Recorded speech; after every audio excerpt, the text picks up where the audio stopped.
साथियों, आप सभी का स्वागत है। आज हम संज्ञा के प्रश्नोत्तर पर बातचीत करने वाले हैं। पहला प्रश्न देखेंगे, संज्ञा के कितने भेद हैं? बहुत ही आसान सा प्रश्न है। संज्ञा के कितने भेद हैं? पहला विकल्प है 1, दूसरा 2, तीसरा 3 और चौथा 4। तो हमारा जो उत्तर रहेगा इसमें वो है 3। संज्ञा के 3 भेद हैं: व्यक्तिवाचक संज्ञा, जातिवाचक संज्ञा और भाववाचक संज्ञा। प्रश्न संख्या 2 देखेंगे, किस शब्द में व्यक्तिवाचक संज्ञा है?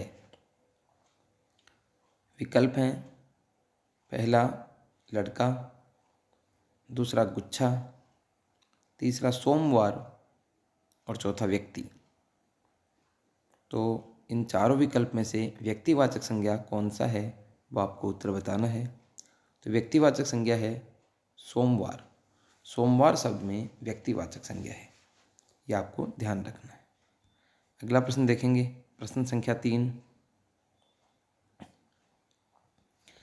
फल व आम शब्द क्रमशः कौन सी संज्ञा है? फल व आम शब्द क्रमशः कौन सी संज्ञा है?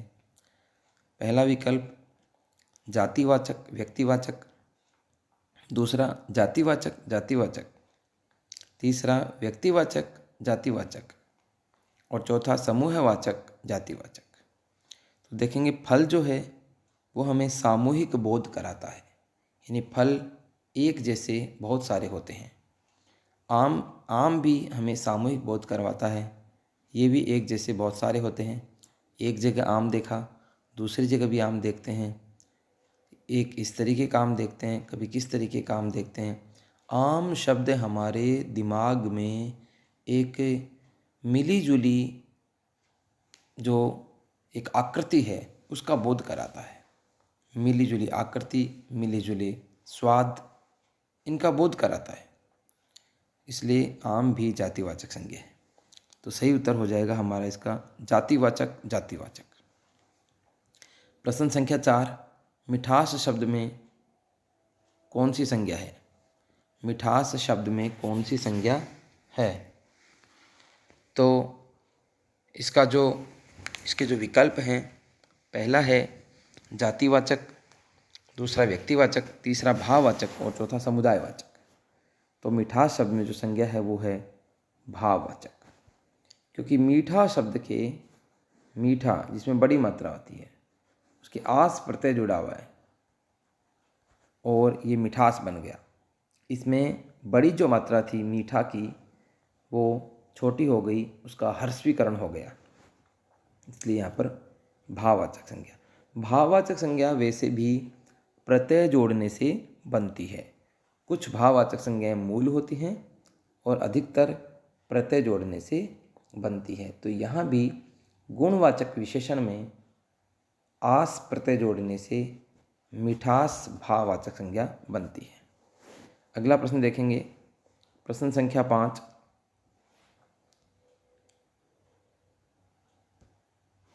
कौन सी भाववाचक संज्ञा विशेषण से बनी है? देखो, भाववाचक संज्ञा जो है वो 5 प्रकार से बनती है।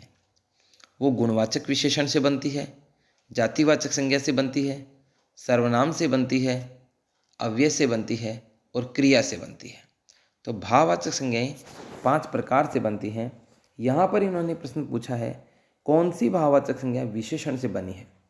अब इनमें से पहला विकल्प है कटाई, दूसरा है बचपन, तीसरा है माधुर्य और चौथा है दूरी। तो देखेंगे, कटाई जो शब्द है वो काट शब्द से बना है और काटना जो है वो क्या है? क्रिया है। इसका मतलब ये आपका उत्तर नहीं है। दूसरा है बचपन। बचपन जो भाववाचक संज्ञा है वो बच्चा शब्द से बनी है और बच्चा जो है वो जातिवाचक संज्ञा है, यानी ये भी आपका उत्तर नहीं है। तीसरा है माधुर्य। ये माधुर्य मधुर शब्द से बनता है और मधुर क्या है? वो गुणवाचक विशेषण है, क्योंकि मधुर क्या है? किसी की विशेषता बता रहा है। तो आपका जो उत्तर है वो माधुर्य हो जाएगा। और दूरी, वो दूर से बना है और दूर शब्द जो है वो क्या है? अव्यय है, इसलिए यहाँ पर दूरी भी इसका उत्तर नहीं हो सकता। तो सही उत्तर हो जाएगा कौन सा? माधुर्य। अगला प्रश्न, प्रश्न संख्या 6, हमें गरीबों पर दया करनी चाहिए। हमें गरीबों पर दया करनी चाहिए। रेखांकित शब्द में किस प्रकार की संज्ञा है? पहला विकल्प है व्यक्तिवाचक, दूसरा भाववाचक, तीसरा जातिवाचक और चौथा है द्रव्यवाचक। तो गरीब शब्द जो है, गरीब, वो जातिवाचक होता है, लेकिन यहाँ पर जातिवाचक संज्ञा भी यदि बहुवचन के रूप में आती है तो फिर वो भाववाचक बन जाती है। जातिवाचक संज्ञा यदि बहुवचन के रूप में आती है तो भाववाचक संज्ञा बन जाती है, और यहाँ पर ये इसका उत्तर भाववाचक रहेगा, क्योंकि जातिवाचक संज्ञा बहुवचन के रूप में आ गई यहाँ पर। अगला प्रश्न देखेंगे, प्रश्न संख्या 7, मिठाई शब्द किस प्रकार की संज्ञा है? मिठाई शब्द किस प्रकार की संज्ञा है? पहला है व्यक्तिवाचक, दूसरा है जातिवाचक, तीसरा है समूहवाचक और चौथा है भाववाचक। तो मिठाई शब्द है वो जातिवाचक संज्ञा है, क्योंकि मिठाई हमें एक सामूहिक बोध करवाता है, एक जैसे गुण वाली बहुत सारी चीज़ों का बोध कराता है। क्योंकि मिठाई एक दुकान पे भी देखते हैं, दूसरी पे भी देखते हैं, घर में भी देखते हैं, तो क्या है वो एक सामूहिक बोध कराता है, एक मिलीजुली प्रतिकृति हमारे दिमाग में आती है, तो जातिवाचक संज्ञा हो गई। अगला विकल्प, अगला प्रश्न, प्रश्न संख्या 8, किस क्रमांक में जातिवाचक संज्ञा नहीं है? जातिवाचक नहीं है वो बताना है। राम, पहला विकल्प है राम, दूसरा पहाड़, तीसरा पुस्तक और चौथा किताब। तो यहाँ पर जो जातिवाचक संज्ञा है वो नहीं है, ऐसा विकल्प है, वो है राम। राम क्या है? व्यक्तिवाचक संज्ञा है। बाकी पहाड़, पुस्तक और किताब ये तीनों ही क्या हैं?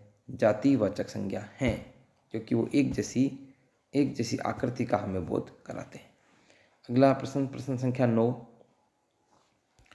बुढ़ापा शब्द, बुढ़ापा जो संज्ञा शब्द है किससे बना है?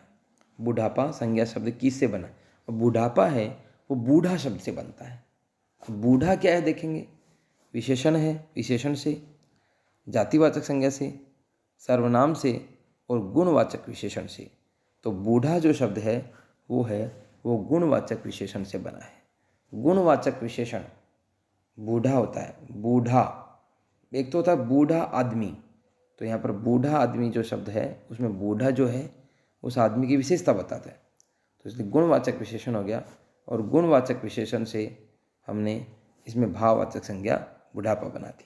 तो गुणवाचक विशेषण इसमें उत्तर रहेगा, जातिवाचक संज्ञा नहीं होगा, बूढ़ा नहीं, बूढ़ा आदमी, तो बूढ़ा क्या हो गया यहाँ पर? गुणवाचक विशेषण हो गया। अगला जो प्रश्न है, प्रश्न संख्या 10 देखेंगे। प्रश्न संख्या 10 जो है,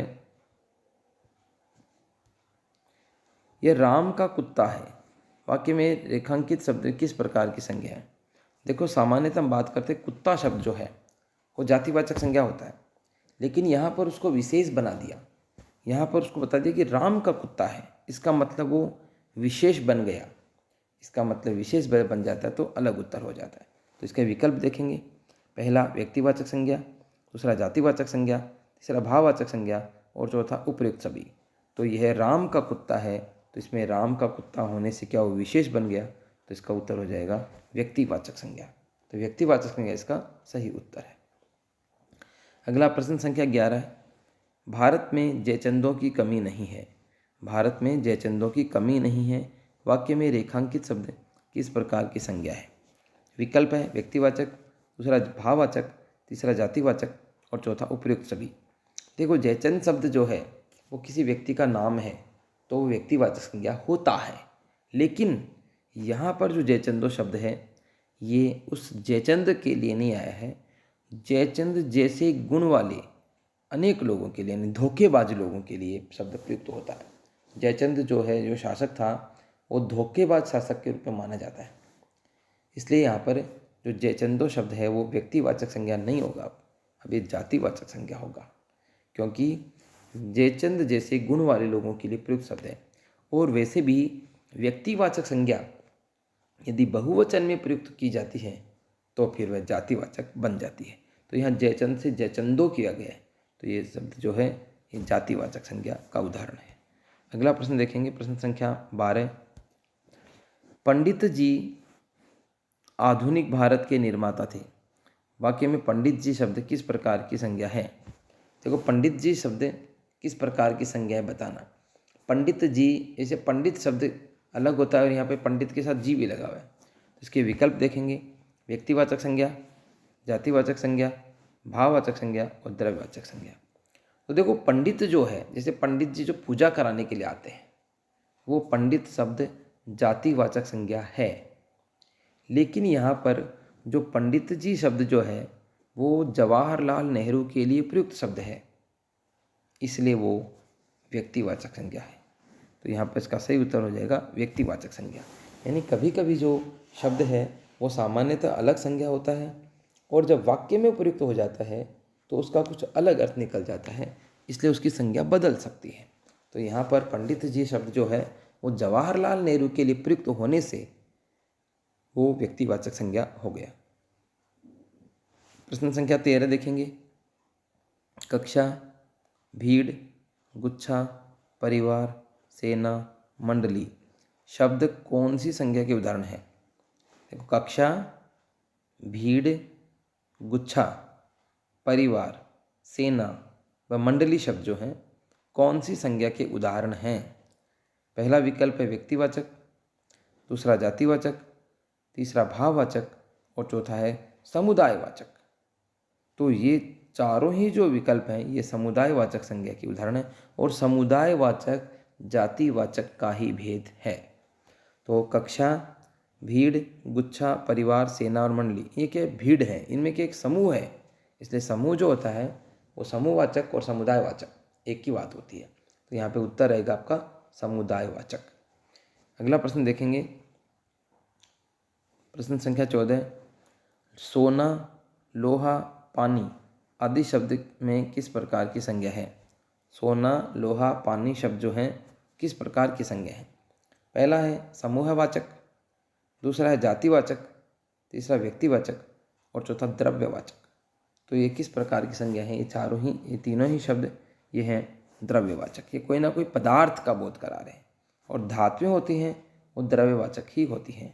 आपका उत्तर हो जाएगा द्रव्यवाचक विकल्प नंबर 4। अगला प्रश्न जो है प्रश्न संख्या 15। अहंकार शब्द किससे बना है। अहंकार शब्द किससे बना है। पहला विकल्प जातिवाचक संज्ञा से, दूसरा विशेषण से, तीसरा सर्वनाम से और चौथा अव्यय से। अब आप देखेंगे अहंकार शब्द जो है वो अहम शब्द में कार जोड़ने से बना हुआ है। अहम शब्द में क्या जोड़ा हमने, कार जोड़ा, तो क्या बन गया अहंकार। अब आप देखो ये अहम शब्द जो है ये क्या है। अहम का अर्थ क्या होता है, मैं। संस्कृत शब्द अहम, अहम यानी मैं, और मैं क्या होता है, सर्वनाम होता है, इसलिए इसका उत्तर हो जाएगा आपका सर्वनाम। सर्वनाम ही इसका सही उत्तर है। अगला प्रश्न देखेंगे। प्रश्न संख्या 16। किस क्रमांक में मूल भाववाचक संज्ञा है। किस क्रमांक में मूल भाववाचक संज्ञा है। यानी वैसे तो ये चारों ही विकल्प भाववाचक संज्ञा के हैं, लेकिन इनसे मूल भाववाचक संज्ञा कौन सी वो बतानी है। पहला है चतुराई, दूसरा है चतुरता, तीसरा है मोह और चौथा है मित्रता। तो मूल भाववाचक संज्ञा का मतलब है कि वो सीधी सीधी ही भाववाचक संज्ञा है, किसी प्रकार के प्रत्यय जोड़ने से बनी भाववाचक संज्ञा वो नहीं है। तो आपका देखो चतुराई में आई प्रत्यय है, चतुरता में भी ता प्रत्यय है, मोह में ऐसा कोई प्रत्यय दिखाई नहीं दे रहा है, लेकिन मित्रता में ता प्रत्यय है। इसका मतलब यहाँ पर ये मोह जो है वो मूल भाववाचक संज्ञा है। बाकी चतुराई में आई, चतुरता में ता और मित्रता में ता प्रत्यय हैं। अगला है किस क्रमांक में भाववाचक संज्ञा क्रिया से बनी हुई है। प्रश्न संख्या 17 देखेंगे। किस क्रमांक में भाववाचक संज्ञा क्रिया से बनी हुई है। यानी चारों ही भाववाचक संज्ञा के विकल्प हैं, इनमें से क्रिया से बनी हुई भाववाचक संज्ञा में छांटनी है। पहला विकल्प है सुंदरता, दूसरा कटाई, तीसरा सामीप्य और चौथा अपनापन। तो यहाँ पर हमें प्रथम दृष्टया यानी पहली बार में देखने से पता चल गया कि इसका उत्तर क्या होगा, और उत्तर है इसका कटाई। क्योंकि कटाई शब्द जो है वो काटना जो एक क्रिया थी उसमें पहले ना हटा दिया और ना हटाने के बाद जो काट बचा उसकी आई जोड़कर बना हुआ है कटाई। तो काटना जो क्रिया थी वो उससे बना हुआ शब्द है कटाई। तो यही हमारा यहाँ पे प्रश्न था कि कौन सी भाववाचक संज्ञा क्रिया से बनी हुई है और इसका उत्तर रहेगा कटाई। तो ये आपको ध्यान रखना है। देखो सुंदरता जो है ये सुंदरता, सुंदर के ता जुड़ा हुआ है और सुंदर क्या है, विशेषण है। सामीप्य, समीप शब्द से बना है जो कि अव्यय है, और अपनापन में अपना शब्द से बना हुआ है जो कि क्या है, सर्वनाम है। इस प्रकार से कटाई इसका सही उत्तर आपका हो जाएगा। अगला देखेंगे प्रश्न संख्या 18। बुराइयों से बचो वाक्य में बुराइयों शब्द किस प्रकार की संज्ञा है? बुराई शब्द किस प्रकार की संज्ञा है? यहाँ पे आप देखेंगे पहला विकल्प है भाववाचक संज्ञा, दूसरा जातिवाचक संज्ञा, तीसरा व्यक्तिवाचक संज्ञा और चौथा द्रव्यवाचक संज्ञा। इस प्रकार से 4 विकल्प यहाँ पर हमारे हो गए। भाववाचक संज्ञा, जातिवाचक संज्ञा, व्यक्तिवाचक संज्ञा और द्रव्यवाचक संज्ञा। देखो आप बुरा शब्द से बनता है बुराई, और बुराई क्या है, भाववाचक संज्ञा। बुराई गुणवाचक, बुरा शब्द गुणवाचक विशेषण है और बुराई भाववाचक संज्ञा है। लेकिन यहाँ पे बुराई से बना दिया बुराइयों, तो बुराइयों शब्द जो है वो क्या हो गया यहाँ पर, ये बुराइयों शब्द हो गया जातिवाचक संज्ञा। तो यहाँ पर इसका उत्तर हो जाएगा जातिवाचक संज्ञा। अगला प्रश्न देखेंगे, प्रश्न संख्या 19। किस शब्द में व्यक्तिवाचक संज्ञा है? किस शब्द में व्यक्तिवाचक संज्ञा है? पहला विकल्प है होली, दूसरा है आम, तीसरा है दल और चौथा है सभा। तो इसमें व्यक्तिवाचक संज्ञा किसमें है, ये होली। तो त्यौहार जो होते हैं वो व्यक्तिवाचक संज्ञा होते हैं, ये आपको याद रखना है। त्यौहार और वार दोनों ही व्यक्तिवाचक, जैसे सोमवार मंगलवार, तो ये क्या है, व्यक्तिवाचक संज्ञा है। इस तरह होली, दीपावली, ईद, ये जितने भी त्यौहार है ये क्या है, ये व्यक्तिवाचक संज्ञा है। अगला प्रश्न देखेंगे, हंस के संपादक राजेंद्र यादव थे, वाक्य में हंस किस प्रकार की संज्ञा है? हंस के संपादक राजेंद्र यादव थे, वाक्य में हंस किस प्रकार की संज्ञा है? पहला विकल्प है व्यक्तिवाचक, दूसरा है भाववाचक, तीसरा जातिवाचक और चौथा समूहवाचक। तो हंस किस प्रकार की संज्ञा है, और हंस है वो है व्यक्तिवाचक। देखो वैसे हंस जो है एक पक्षी के अर्थ में है, पक्षी के अर्थ में प्रयुक्त होता तो ये जातिवाचक होता। यहाँ पे हंस इस एक पत्रिका का नाम है, तो पत्रिका का नाम होने से ये क्या हो गया, व्यक्तिवाचक हो गया। ये आपको ध्यान रखना है। अगला प्रश्न देखेंगे, प्रश्न संख्या 22 देखेंगे, किस क्रमांक में विकारी शब्द है? किस क्रमांक में विकारी शब्द है? अव्यय पहला विकल्प, फिर संज्ञा, क्रिया विशेषण और विस्मयादिबोधक। इनमें से विकारी कौन सा बताना है? तो बहुत ही सरल है कि विकारी है वो संज्ञा है। संज्ञा, सर्वनाम, विशेषण और क्रिया, संज्ञा, सर्वनाम, विशेषण और क्रिया चारों ही क्या है, विकारी शब्द है। अगला प्रश्न देखेंगे, पुरुष से पुरुषत्व भाववाचक संज्ञा बनी है। पुरुष से पुरुषत्व भाववाचक संज्ञा बनी है, तो किससे बनी है बताना है? संज्ञा से, सर्वनाम से, विशेषण से और क्रिया से। तो पुरुष से पुरुषत्व, पुरुष क्या है, जातिवाचक संज्ञा है, क्योंकि बहुत सारे यहाँ पर जातिवाचक संज्ञा जो है उसके उदाहरण, पुरुष जो है वो सामूहिक बोध कराता है। पुरुष जो है जातिवाचक संज्ञा है ना, पुरुष है, व्यक्ति है, आदमी है, लड़का है, ये क्या जातिवाचक संज्ञाएं हैं। और इसे पुरुषत्व बना भाववाचक संज्ञा, तो ये बताना तो किससे बनी है? विकल्प देखेंगे, संज्ञा से, सर्वनाम से, विशेषण से और क्रिया से। तो पुरुष से पुरुषत्व क्या है, वो जातिवाचक संज्ञा से बनी है। जातिवाचक संज्ञा विकल्प नहीं होने से आपका उत्तर रहेगा संज्ञा से। संज्ञा से ये भाववाचक संज्ञा बनी है पुरुषत्व। अगला प्रश्न देखेंगे, प्रश्न संख्या 23 देखेंगे, समुद्रगुप्त को भारत का नेपोलियन कहा जाता है। वाक्य में रेखांकित शब्द किस प्रकार की संज्ञा है? समुद्रगुप्त को क्या कहा जाता है? भारत का नेपोलियन। और रेखांकित शब्द नेपोलियन है। नेपोलियन किस प्रकार की संज्ञा है ये बताना है। विकल्प हैं व्यक्तिवाचक संज्ञा, जातिवाचक संज्ञा, द्रव्यवाचक संज्ञा और भाववाचक संज्ञा। ये आपके इसके विकल्प हैं। तो आप देखेंगे नेपोलियन शब्द यदि हमें सीधा सीधा मिल जाता तो नेपोलियन में हम सीधा ही व्यक्तिवाचक संज्ञा कर देते, लेकिन यहाँ पर नेपोलियन जो है वो एक उपाधि के लिए प्रयुक्त शब्द है। समुद्रगुप्त को भारत का नेपोलियन बताया जा रहा है, तो यहाँ पर जो आपकी संज्ञा हो जाएगी वो व्यक्तिवाचक नहीं होकर जातिवाचक हो जाएगी। संज्ञा जो है वो कई बार परिस्थिति विशेष में बदल जाती है, बहुवचन करने पर, वाक्य में प्रयुक्त होने पर बदल जाती है। अगला प्रश्न देखेंगे, प्रश्न संख्या 24, संज्ञा का मुख्य भेद नहीं है। संज्ञा का मुख्य भेद नहीं है। इसमें पहला विकल्प है जातिवाचक, दूसरा भाववाचक, द्रव्यवाचक और व्यक्तिवाचक। तो संज्ञा का मुख्य भेद कौन सा नहीं है, और वो है द्रव्यवाचक। मतलब संज्ञा के जो 3 भेद हैं, व्यक्तिवाचक, जातिवाचक और भाववाचक, वो तो भेद हैं। और जातिवाचक के 2 भेद और होते हैं, एक द्रव्यवाचक और एक समूह या समुदायवाचक। वो जातिवाचक के भेद हैं, लेकिन वो संज्ञा के मुख्य भेद नहीं हैं। अगला प्रश्न देखेंगे, प्रश्न संख्या 25। संज्ञा के किस भेद को कभी भी बहुवचन में नहीं बदला जा सकता? संज्ञा के किस भेद को कभी भी बहुवचन में नहीं बदला जा सकता? और विकल्प हैं व्यक्तिवाचक संज्ञा, जातिवाचक संज्ञा, भाववाचक संज्ञा और समुदायवाचक संज्ञा। तो व्यक्तिवाचक संज्ञा इसका सही उत्तर होगा कि व्यक्तिवाचक संज्ञा को बहुवचन में नहीं बदलते हैं, क्योंकि व्यक्तिवाचक संज्ञा जो है, जैसे देखो लड़का, तो इसका बहुवचन है लड़के, लेकिन राम का बहुवचन नहीं हो सकता। तो इस प्रकार व्यक्तिवाचक संज्ञा का बहुवचन नहीं होता है, और यदि कभी बहुवचन हो जाता है तो फिर वो व्यक्तिवाचक संज्ञा नहीं रहती है। तो आज के लिए इतना ही करेंगे। धन्यवाद।